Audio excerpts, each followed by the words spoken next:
Tiers livre. Je viens de recevoir ça. Un livre.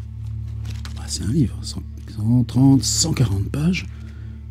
Qui s'intitule Impératif. Au pluriel. Impératif, c'est un temps verbal. Mais c'est pas là-dessus que je voudrais commencer. C'est déjà sur le fait de la rapidité. Ce livre, lundi dernier, il y a exactement une semaine, j'étais là avec l'ordi en train de télécharger le PDF de l'intérieur du livre et le PDF horizontal, double, de la couverture du livre. Et là, ce lundi, je l'ai à la maison, chez moi. Qu'est-ce que ça change, j'allais dire, du point de vue de l'intervention, de la littérature comme action. Et pourtant, il ne s'agit pas d'action, il s'agit tout le contraire. Il s'agit d'introspection, de mise en commun. Il y a 50 auteurs, 51 je crois, du chamboulement intérieur. Mais là où cette mise en commun du chamboulement intérieur, dans sa diversité, son éclatement, peut prendre force, ben c'est précisément parce que on se le donne à lire, là, comme ça, dans cette solitude de la page, dans ce silence, dans cette réflexion. C'est ça aussi qu'on met en partage avec l'ergonomie du livre. Alors de quoi il s'agit?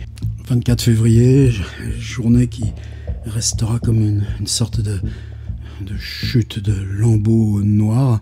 Moi j'étais à Genève, à l'école d'art, la Aide, j'avais 14 étudiants, étudiantes. C'était dans le département images, invité par un photographe, Bruno Serralong, qui a toujours travaillé aussi sur l'intersection du politique et de sa discipline artistique. En plein workshop d'écriture, ça avait duré une semaine, c'est merveilleux ces enfoncements. Et tout le temps du retour, il y avait ces images qui tombaient, par exemple, le 26, juste à la fin, j'ai fait un crochet. Je suis remonté à Valenciennes. C'était avec Casper Teplitz. Et ce qui était prévu, c'est de lire ce texte qu'on construit ensemble, uniquement improvisé, sans texte de base. Mais c'est quand même un texte, puisque je le réinvente à chaque fois. Et ça s'appelle 135 façons de sauver la Terre. Et comment prendre la parole avec un titre comme ça, un jour pareil. J'avais commencé en prenant mon petit bousin de téléphone. J'avais ouvert sur le live du Monde. Et j'avais commencé la perf en lisant, là, c'est une nouvelle qui arrivait en continu. Et puis, arrivé à la maison, c'était ça. Qu'est-ce qu'on va travailler en atelier d'écriture? L'atelier pour la fin de la semaine. Je le mets en ligne le dimanche. Et j'arrivais pas. Ce qui me hantait, c'était ça. Enfin, tout. Là, par contre, je veux pas ouvrir cet espace-là, mais qu'est-ce que travaille en nous cette impression d'une chute de l'histoire? Quelque chose recommence qu'on croyait tenir à distance. Et là, la seule chose qui m'est venue, c'est de réouvrir Saint John Perse. Alors, vous savez, Exil, écrit en 1942.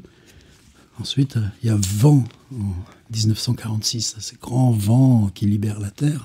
Et puis au milieu, il y a un autre texte que je fréquente plus rarement, mais qui s'appelle Pluie, et qui est écrit en 1943. C'est-à-dire écrit dans un moment de l'histoire où, justement, il n'y a pas de solution qui puisse se révéler comme perceptible, jouable. Et l'anecdote de départ, donc Alexis Léger était en voyage dans ces zones de Louisiane, ces zones tropicales de forêt, ces zones très humides, et dans l'hôtel où il était le seul voyageur, évidemment, en 1943, au matin, on trouve au fond de la piscine une femme qui avait cru dans la nuit que la piscine était pleine. Et ça part, l'écriture, lui, part de là.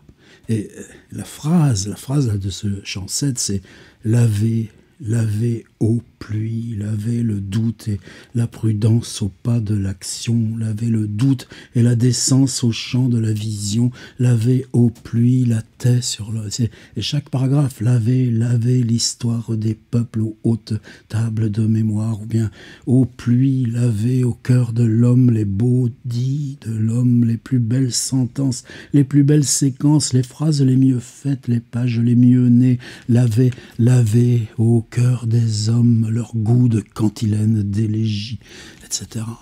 Et ce texte, pour moi, prenait une telle résonance que ce qui restait, c'était impératif. Et là, je me suis dit, et c'est ça qui est obscur aussi dans nos boulots, et si c'est ça qu'on mettait en partage? Il m'est arrivé de travailler, par exemple, comment utiliser l'infinitif pour chasser l'importance du sujet dans la phrase. Ça, c'est extrêmement important. J'ai travaillé aussi sur... on a fait autrefois un atelier sur le thème du passé simple. Comment tenir à distance le réflexe du passé simple. Mais bon, j'ai aussi travaillé sur le conditionnel une fois, c'est dans W de Pérec.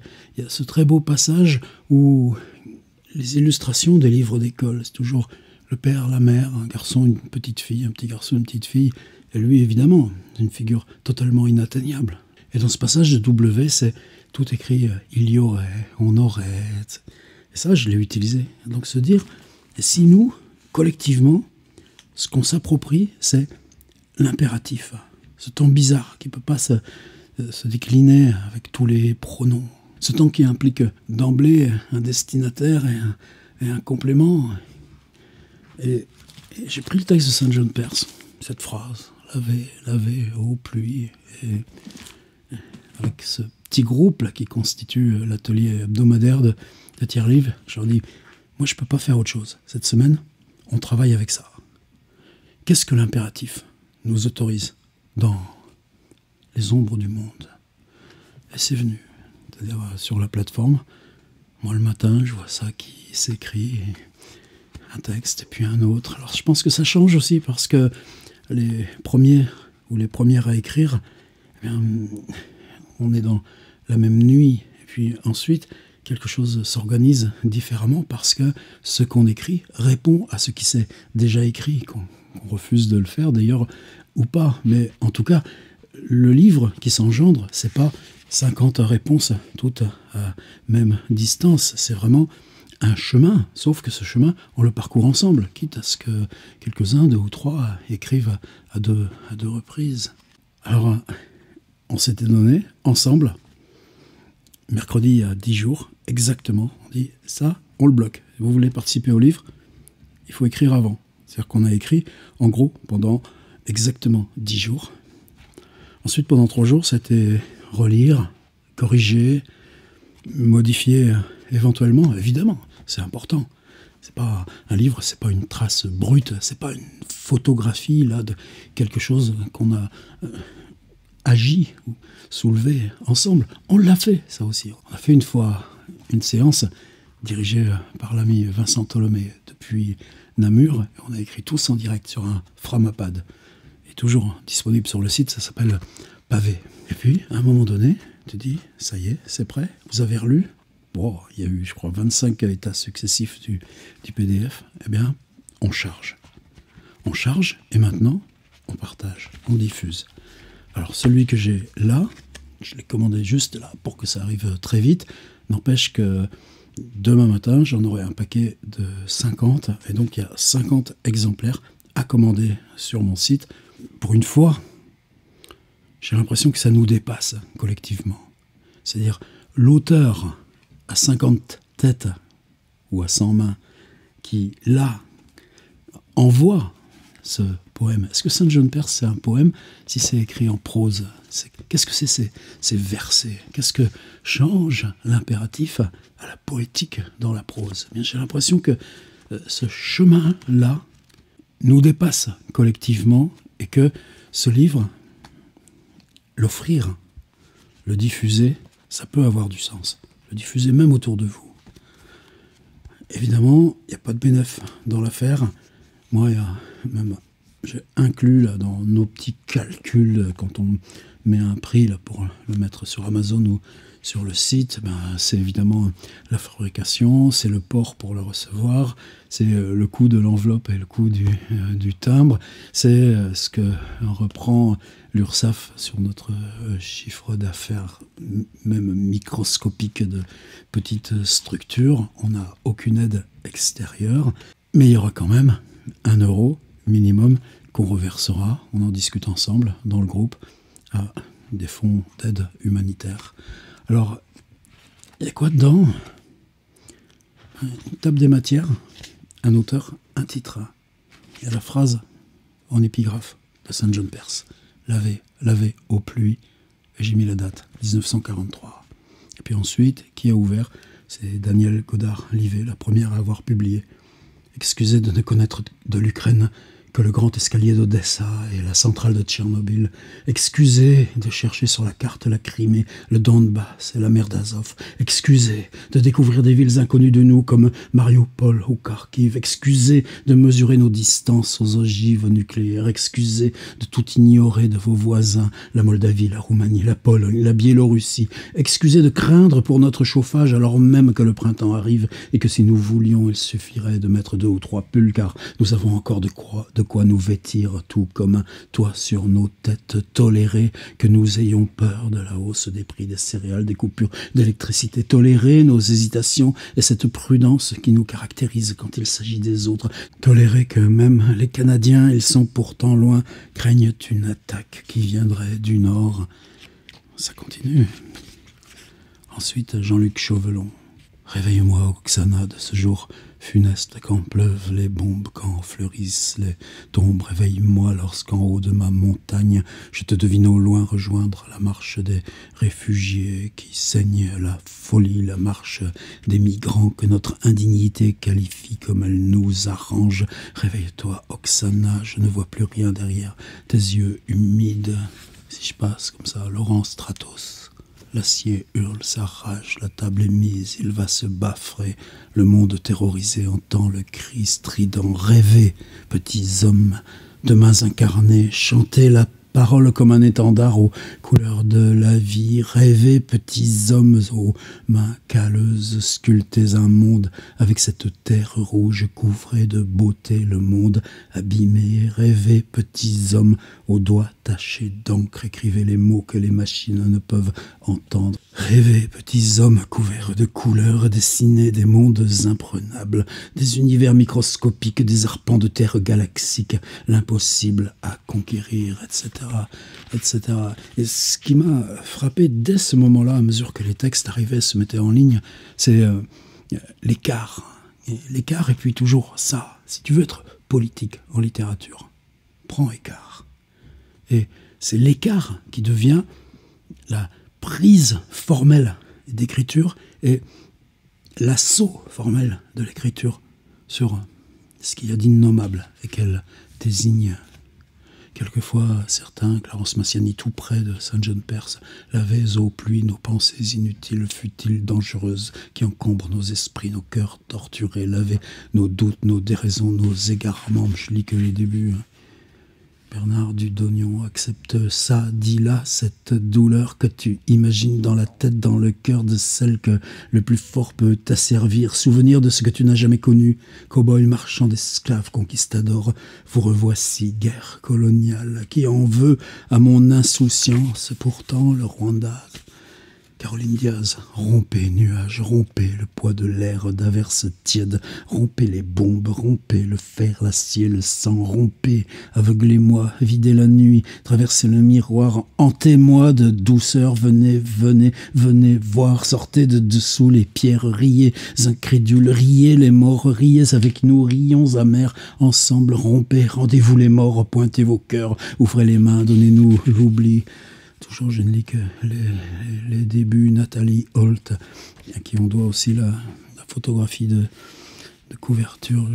Allez sur le site, vous pourrez la voir. Prends silence, entre en dehors et ligature ton impuissance. Écoute, tes tourments ne sont rien, ils sont. Creuse ton silence où brûle la terre. Prends silence, recueille, acte comme verser l'eau et la farine dans le plat d'un destin. Acte comme ouvrir ton silence à cette voix qui ne te connaît ni ne te cherche et dans sa nuit t'appelle de si loin. Prends, elle t'appelle, prends ta peur au mot. Acte. Ne prie pas, ulule, va, crie, va, cours, vole, vent, toi, orage, tempête, va, voix, dis, prends à petits pas ou peu à petits pas ta main, tenir tête, acte et prends, silence, écoute, acte, acte fou, devenu nominatif, si tu l'oses, ou cuis le pain, un pain de silence. Pas les lire tous, ce serait pas ça, je pense que peut-être nous-mêmes, les 50, maintenant, pour prolonger, pour continuer. Peut-être le temps est venu d'en faire un podcast. Chacun enregistre le sien, chacun enregistrant un des textes qui pour lui sont devenus importants parce qu'ils sont là. Et puis, on en fait un montage et on le diffuse sur nos outils audio. Juste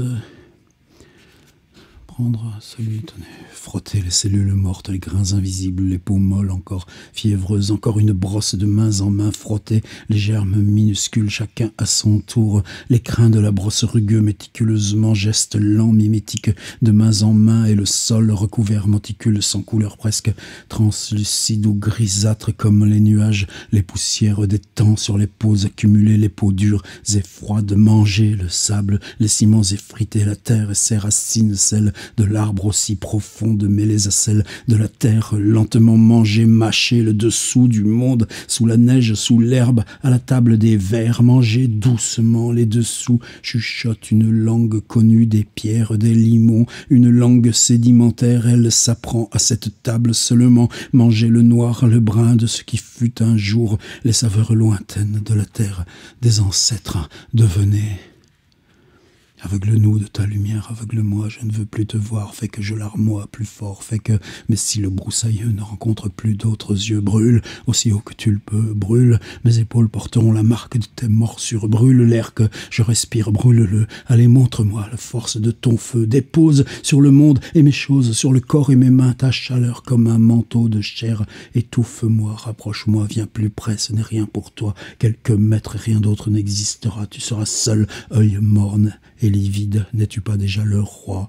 Rends-toi lourd, que je sente comme quand canicule mon dos seul se courbait sous ton poids, souffle, gonfle, expire, exhale, expector, rugit, illumine, éblouit, rougit, flamboie, évanouis-moi. Le texte que je cherche était simplement un impératif sur le verbe aimer.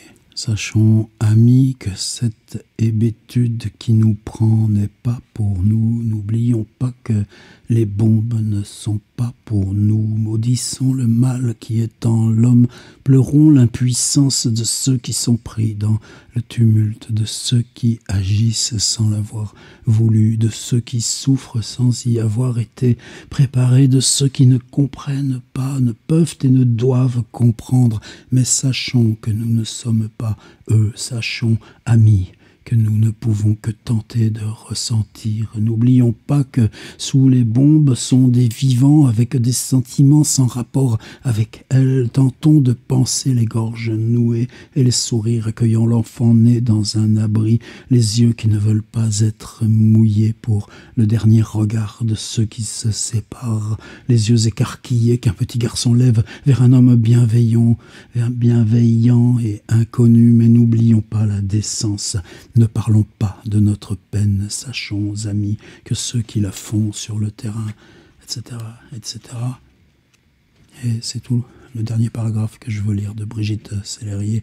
Quant à toi, dans tes minuscules craintes personnelles, individuelles comme tant d'autres, devant les décisions qui pourront être à prendre, tente de dégager la solution la plus sage au moins à tes yeux, et celle qui pèsera le moins ou le plus brièvement au tien. Cherche le silence, l'ignorance des tiens, et surtout pour tout, pour le mal qui règne, pour les solidarités, pour les sourires mouillés et francs, pour nos petites mesquineries et nos grands désirs d'aide. Cramponne-toi à la seule arme en ta possession. Aime. Un texte d'une participante qui signe dans sa vie d'artiste Bizaz. Où là, il ne s'agit pas du tout de l'autre au loin, mais de ce qui monte là, dans notre propre grouillement à nous. Glissez votre courrier dans la boîte, pas votre main, faites confiance à la science de demain, faites des pieds et des mains, Dieu reconnaîtra les siens, voyagez sur mesure, suivez le parcours fléché, vérifiez les horaires d'ouverture, venez comme vous êtes, venez avec votre propre stylo pour notre santé à tous, jetons les objets à usage unique dans les poubelles disposées, protégeons-nous les uns les autres, toussez ou éternuez dans votre coude sur le trône, soyez le roi de la propreté, pensez à la planète, utilisez moins de papier, respectez une distance d'1 mètre, apprenez les bons gestes, profitez de nos bons pour l'éternité, téléchargez l'application Nouveau, téléchargez, découvrez la graine de culture, découvrez le teaser, découvrez-nous, révélez-vous, invitez vos amis à nous rejoindre, rejoignez-nous, cliquez ici si cet email ne s'affiche pas correctement, payez, ne tentez en aucun cas de descendre d'un train en mouvement, veuillez nous excuser pour la gêne occasionnée, gardez le moral, contactez-nous, nous sommes à votre écoute, connectez-vous sur votre espace locataire, retrouvez notre site, rendez-vous sur votre espace client, soyez réactif, soyez volontaire pour signer, dater le coupon détachable, maîtrisez vos consommations, suivez vos consommations, identifiez les appareils, découvrez. 4 pages, comme ça. Écarte tes mâchoires de fer, recule dans les forêts, noires de troncs fumants, de poussière, de cendres, qu'ayons besoin de fertilisateurs, chute sur les graviers de tes... Écarte tes mâchoires de fer, recule dans les forêts noires de troncs fumants, de poussière, de cendres, qu'ayons besoin de fertilisateurs, chue sur les gravats de tes éclats, enflamme les poudres d'espoir et marche sur les plats chemins troués de tes armures cabossées dans un désert barbare. Ayons les clous dans les joues, les épines dans les doigts, serrons les dents, aie été heureux sans savoir qu'heureux eût été heureux dans un élan de nécessité de devoir être détresse. Aux ailes de charbon souille tes lèvres et des pièces ton corps de coque plein le nez. Écoute la vie de craque, claironne l'absurde, insonorise les mots dans un fracas d'acier, etc. Voilà, impératif. J'ai vraiment envie de monter au créneau, de dire, nous, on en est fiers. Mais l'expérience, elle est ça aussi. Publier sur blog, tout ça, on sait faire depuis longtemps. Mais maintenant, on prend le blog, on élabore, on installe un degré d'élaboration, de partage, d'échange, de discussion bien plus lourd et dans la même vitesse, le même geste. On le prend et on dit maintenant. C'est ça, c'est l'objet qui prend le relais parce qu'il induit quoi? Il induit ce rapport plus intime de lecteur avec autant de démarches. Et le mystère de l'atelier d'écriture, il est là. Quand on lit ça, on se dit, toi, tu écris où, quoi, comment? Tu le lis avec ce qui travaille du langage en toi. Et cet imaginaire de dire, qu'est-ce que j'écris, où j'écris, quand j'écris, il est tellement éclaté, élargi par la masse des prises d'écriture, la masse des prises de position, que tu te dis, c'est là que moi, j'ai une fissure libre et que je peux me rencontrer intérieurement, peut-être, de l'autre côté de cette fissure.